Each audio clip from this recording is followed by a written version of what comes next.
सध्याच्या ढगाळ वातावरणामुळे तूर पिकावर शेंगा पोखरणाऱ्या अळीचा प्रादुर्भाव होण्याची शक्यता आहे। तर या किडीची ओळख, नुकसानीचा प्रकार आणि तिचे एकात्मिक व्यवस्थापन कसे करावे हे आपण आजच्या व्हिडिओत जाणून घेऊयात। किडीची ओळख।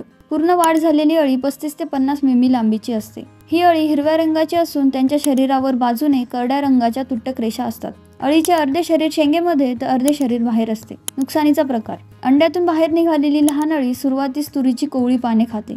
पिकास फुलोरा लागल्यावर कळ्या आणि फुले यावरती उपजीविका करते। मोठ्या अळ्या शेंगांना छिद्र करून आतील दाणे पोखरून खातात। एकात्मिक व्यवस्थापन।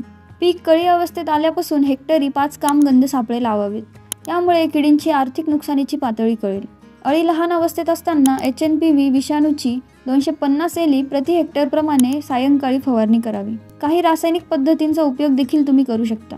या किडीसाठी क्विनलफॉस 25 EC 28 मिली किंवा इमामेक्टिन बेन्झोएट 5 SG 4.5 ग्रॅम किंवा क्लोरॅन्ट्रानिलिप्रोल 18.5 SC 3 मिली किंवा इंडोक्झाकार्ब 14.5 SC 8 मिली किंवा लॅम्बडा सी हॅलोथ्रिन 4.6% ZC 4 मिली प्रति 10 लिटर पाण्यात मिसळून फवारणी करावी। किसान राज, किसान राज।